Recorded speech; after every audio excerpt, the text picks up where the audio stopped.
মোহতারাম, আপনি শুনলেন যে আমরা হজের সংক্রান্ত পরিভাষা নিয়ে কথা শুনতে চাই আপনার থেকে। শুরুতেই আপনি বলবেন যে আসলে আমরা অনেক সময় বলা হয়ে থাকে, এখন যারা এখন আমরা মিকাত অতিক্রম করছি, আপনারা এখন থেকে তালবিয়া পাঠ শুরু করুন।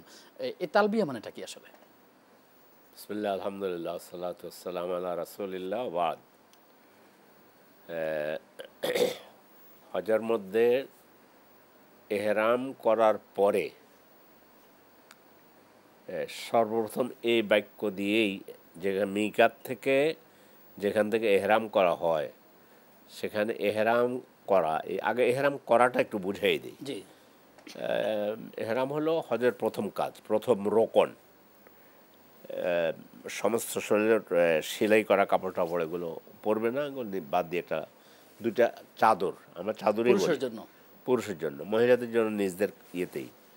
এই যখন এহরামে প্রবেশ করবে, করার পরে তালবিয়া পাঠ করবে, লাব্বাইক আল্লাহুম্মা লাব্বাইক, লাব্বাইক লা শারীকা লাকা লাব্বাইক, ইন্নাল হামদা ওয়ান নি'মাতা লাকা ওয়াল মুলক লা শারীকা লাক। বাক্যটা অনেক বড়, যদি অর্থটা বলে দেন। সংক্ষেপে এটাকে তালবিয়া বলা হয়।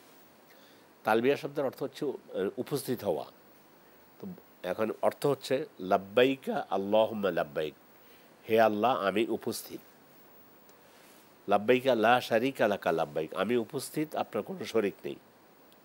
ইন্নাল হামদা ওয়ান নি'মাতা লাক, সমস্ত প্রশংসা, সমস্ত নেয়ামত আপনারই জন্য, নেয়ামত আপনি দান করেন। ইন্নাল হামদা ওয়ান নি'মাতা লাকা ওয়াল মুলক, এবং রাজত্ব আপনার। এখানে অনেকগুলো বিষয় আছে। সর্বপ্রথম ফার্স্ট আমি তাওহীদের স্বীকৃতি দিলাম, জি।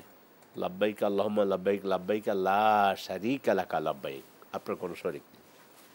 এই তাওহীদের উপরে ভিত্তি করেই আমি হজের কর্মকাণ্ডে প্রবেশ করতেছি। প্রত্যেক এবাদত তাওহীদ ব্যতীত অন্য কোনো এবাদত আল্লাহ কবুল করবেন না।